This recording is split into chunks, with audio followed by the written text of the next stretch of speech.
ওম তৎসৎ। শ্রীমদ্ ভগবদ গীতা। এখন এর সময় শুভক্ষণ, শুভ মুহূর্ত। কেননা শ্রীমদ্ ভগবদ গীতার অমৃতত্ব শ্রবণ করবার সময় হয়েছে এখন। এটি ভারতের মহান গ্রন্থ, যা পৃথিবীর সর্বশ্রেষ্ঠ গ্রন্থের মর্যাদা পেয়েছে, এবং এটি পৃথিবীর একমাত্র গ্রন্থ যাতে ভগবানের নিজের বক্তব্য লিপিবদ্ধ হয়েছে। শ্রীমদ্ ভগবদ গীতা ছাড়া এই জগতে আর যত ধর্মগ্রন্থ আছে, সকল গ্রন্থই কোনো না কোনো মহাত্মার বাণী। একমাত্র শ্রীমদ্ ভগবদ গীতার বাণী ভগবানের মধুর বচন। এটি এজন্যই সর্বশ্রেষ্ঠ যে এটি সকল বেদের সারাংশ। শ্রীমদ্ ভগবদ গীতাকে মায়ের সঙ্গে তুলনা করা হয়, কেননা মা যেমন সন্তানের মধ্যে সৎ আদর্শ সঞ্চারিত করে, তো শ্রীমদ্ ভগবদ গীতাও মানব জাতির মধ্যে যা কিছু মঙ্গলকর, কল্যাণকর তাই সঞ্চারিত করে। মায়ের সঙ্গে তুলনা করার আরেকটি কারণ হলো যে মায়ের সঙ্গে সন্তানের সম্পর্ক যেমন নিবিড়, আন্তরিক, তো শ্রীমদ্ ভগবদ গীতাও মানব জাতির সহিত একটি নিবিড় এবং আন্তরিক সম্পর্ক স্থাপন করেছে। মহাভারতে পাণ্ডব এবং কৌরবদের মধ্যে যুদ্ধের কথা বলা হয়েছে। এরকম ভাবে খ্রিস্টান ধর্মগ্রন্থ বাইবেলও শয়তান এবং দেবদূতের মধ্যে যুদ্ধের কথা বলা হয়েছে, যাকে হলি ওয়ার্ক বলা হয়। সেটাই আবার ইসলাম ধর্মে জেহাদ বলা হয়, যা ভালো এবং মন্দের মধ্যে যুদ্ধ। সকল মহাত্মারা এটা উপলব্ধি করতে পেরেছেন যে এই যুদ্ধ কোনো মানুষের মনে হিংসার সঞ্চার করে না। কুরুক্ষেত্রের এই যুদ্ধ মানুষের মনে হিংসার সঞ্চার করে না, বরং এই যুদ্ধ থেকে যে শিক্ষণীয় বিষয় তা মানুষের জীবনকে সমৃদ্ধ করেছে, অমৃতত্বের স্বাদ দিয়েছে। ভারতে আর যে সমস্ত ধর্ম আছে, যেমন জৈন ধর্ম, এই জৈন ধর্মের মধ্যে জিতেন্দ্রিয় হওয়ার কথা বলা হয়, ইন্দ্রিয়কে সংযম করবার কথা বলা হয়, অর্থাৎ ইন্দ্রিয় সুখকে ত্যাগ করবার কথা বলা হয়, নিঃস্বার্থ হওয়ার কথা বলা হয়, অনাসক্ত হওয়ার কথা বলা হয়। শ্রীকৃষ্ণ অর্জুনকে বারবার বলে, অর্জুন, নিজের মনটাকে জয় করো। মনকে বিপথে নিয়ে যাওয়ার জন্য যে ইন্দ্রিয়গুলি আছে তাকে সংযত করো, সংযমী করো। এই যে জিতেন্দ্রিয় হওয়ার কথা, ইন্দ্রিয়কে সংযম করবার কথা, নিঃস্বার্থ হওয়ার কথা, এ সমস্তই কিন্তু গীতার থেকে এসেছে।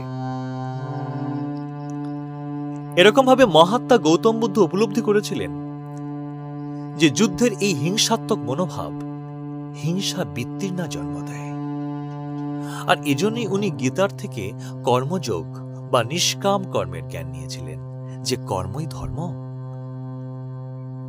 নিঃস্বার্থ কর্মই হলো ধর্ম, অনাসক্ত কর্মই হলো ধর্ম।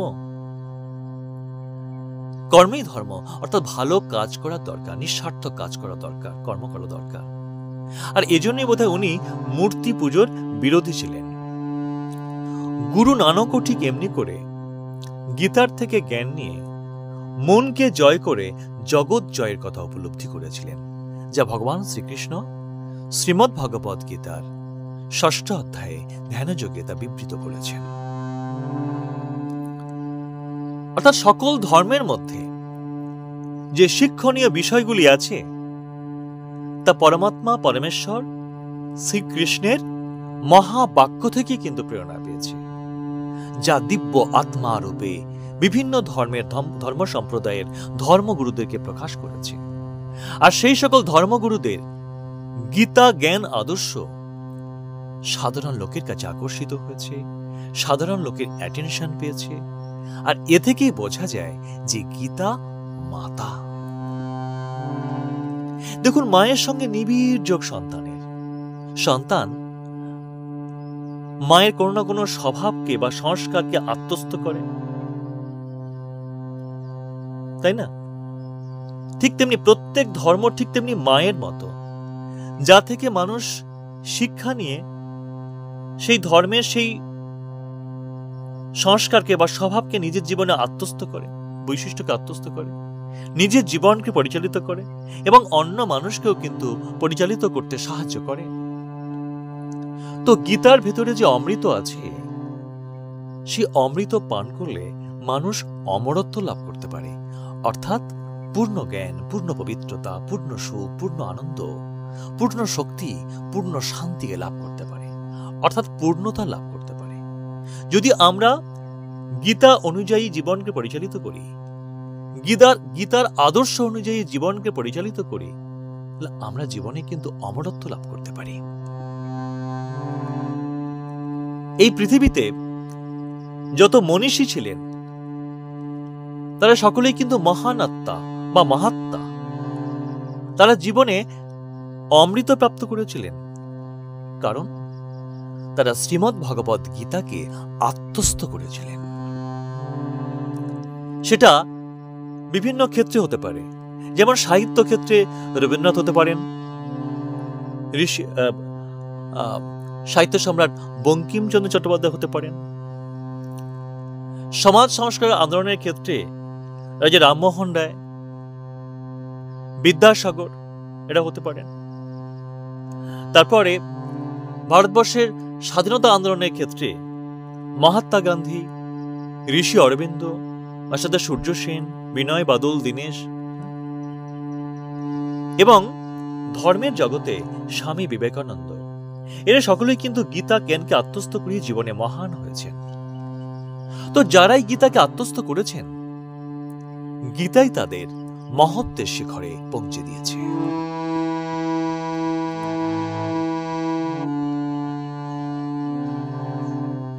আর এই জন্য দেখা যায় যে গীতার মধ্যে কোনো জাতিগত শব্দ নেই, যেটি অমুক জাতির ধর্মগ্রন্থ। গীতার মধ্যে কিন্তু কোনো জাতিগত শব্দ নেই, কারণ এটি সমগ্র মানব জাতির জন্য শিক্ষণীয় বিষয়। এই গ্রন্থ আমাদের এই শিক্ষা দেয় যে আমাদের কর্ম কিভাবে করা উচিত। এই শিক্ষা বা কর্মযোগ যারা আত্মস্থ করেছিলেন, যে সকল মনীষীরা, সেই নিষ্কাম কর্ম, নিঃস্বার্থ কর্মে মানুষকে তারা পৌঁছে দেওয়ার চেষ্টা করেছিলেন। তো আমরা যদি সেই সকল মনীষীদের নিষ্কাম কর্মের পথকে আদর্শরূপে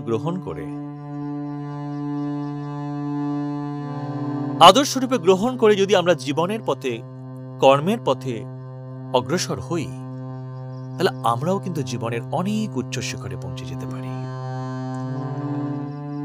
গীতার মধ্যে কিন্তু কোনো ধর্মের কথা বলা নেই, এমন করে আচার আচরণ পালন করো, এমন করো, এই সমস্ত ধর্মের কথা কিন্তু বলা নেই। শুধু আছে বিশুদ্ধ আধ্যাত্মিক কথা, আত্মাকে অধিকার করিয়া, ব্রহ্মকে অধিকার করিয়া কথা, ব্রহ্মকে কেন্দ্র করে যে কথা। ভগবান পরবর্তী অধ্যায়ে বলেছেন যে সকল বিদ্যা শ্রেষ্ঠ হলো অধ্যাত্ম বিদ্যা, অধ্যাত্ম জ্ঞান। আত্মাকে কেন্দ্র করে যে বিদ্যা, সেই জ্ঞানই হলো শ্রেষ্ঠ বিদ্যা, শ্রেষ্ঠ জ্ঞান। তাই আছে এই গীতার মধ্যে আছে সেই বিশুদ্ধ আধ্যাত্মিক বিদ্যা, আধ্যাত্মিক কথা, কমপ্লিট স্পিরিচুয়ালিটি, পূর্ণ আধ্যাত্মিক জ্ঞান, যা গীতার মধ্যে অতুলনীয়। এই গ্রন্থের মধ্যে কোন ধর্মের প্রতি বিদ্বেষ নেই, এই জগতের কোন ধর্মের প্রতি বিদ্বেষ নেই, কোন ধর্ম সম্প্রদায়ের মধ্যে আবদ্ধতাও নেই যে এই ধর্ম সম্প্রদায়ের গ্রন্থ এটি। এই গ্রন্থের মধ্যে এই জগতের সকল ধর্মের মর্যাদা, সকল ধর্মের পবিত্রতা সুরক্ষিত আছে। আর এজন্যই এই গীতা বা ঈশ্বরীয় আধ্যাত্মিক জ্ঞান জগৎ সভায় গৌরবান্বিত হয়েছে।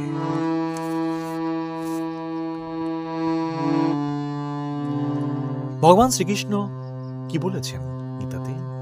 বলছেন যে তস্মাদ্ধময়ী গীতা, গীতা মাহাত্ম্যতে বলছেন যে তস্মাদ্ধময়ী গীতা সর্বজ্ঞান প্রযোজিকা, সর্বশাস্ত্র সারভূতা, বিশুদ্ধা সা বিশিষ্যতে। গীতা সর্বজ্ঞানের কারণ, ইহা সর্বশাস্ত্রের সার, ইহা পবিত্র, তাই ইহা সর্বশ্রেষ্ঠ। গীতা জ্ঞান শ্রুতং নৈব সদৈবাভ্যাস জগত মোক্ষমিচ্ছতি মূঢ়াত্মা জাতি বালকাস্যতা। বলছেন গীতা জ্ঞান প্রাপ্ত না হয়ে মোক্ষ লাভ করা এটা বালকের ন্যায় হাস্যস্কর। অর্থাৎ গীতা জ্ঞান ছাড়া মোক্ষ লাভ অসম্ভব। যে জ্ঞান গীতা সম্মত নয় সে জ্ঞানই নয়। দেবকী নন্দন কৃষ্ণ গীতা পাঠেন তুষ্যতি যথা ন বেদৈ দানেন যজ্ঞ তীর্থব্রতাদিভি গীতাধীতা চ জনাপি ভক্ত ভাবেন চেতসা বেদ শাস্ত্র পুরাণানি তনাধীতানি সর্বশঃ। অর্থাৎ ভগবান বলছেন গীতা পাঠ করলে শ্রীকৃষ্ণ যেরূপ সন্তুষ্ট হন, বেদ পাঠ তার উদ্দেশ্যে বেদ পাঠ, দান, যজ্ঞ, তীর্থ ব্রতাদির দ্বারা তিনি ততটা সন্তুষ্ট নন। অর্থাৎ ভগবান শ্রীকৃষ্ণ অর্জুনকে বলতে চাইছেন যে অর্জুন, আমার উদ্দেশ্যে তোমরা যদি পূজা করো, পাঠ করো, মন্ত্রচরণ পূজা করো, যজ্ঞ করো, আমার উদ্দেশ্যে যজ্ঞ করো, তীর্থ করো, ব্রত করো, এসব করলে আমি যত না সন্তুষ্ট হই তার চেয়ে অধিক সন্তুষ্ট হই আমার উদ্দেশ্যে গীতা পাঠ করলে, গীতা ব্যাখ্যা করলে। যিনি ভক্তিভাব যুক্ত চিত্তে গীতা পাঠ করেন, গীতাধীতা চ জনাপি ভক্ত ভাবেন চেতসা বেদ শাস্ত্র পুরাণানি তেনাধীতানি সর্বস্ব। বলছেন যিনি ভক্তিভাব যুক্ত চিত্তে গীতা পাঠ করেন তার বেদ পুরাণ সকল শাস্ত্রই পাঠ করা হইয়া থাকে। এত মহৎ গ্রন্থ এটি, এত মহান গ্রন্থ এটি। তাই ভগবান শ্রীকৃষ্ণ এই গীতা সম্বন্ধে কি বলেছেন?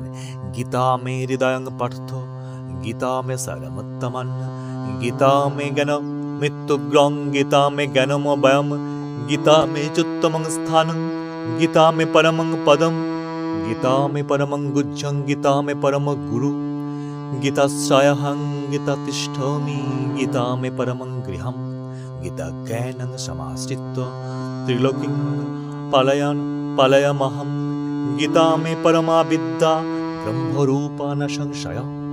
অর্থাৎ ভগবান শ্রীকৃষ্ণ বলছেন, অর্জুন, গীতা আমার হৃদয় স্বরূপ, আমার সার, আমার শ্রেষ্ঠ জ্ঞান, আমার অব্যয় জ্ঞান।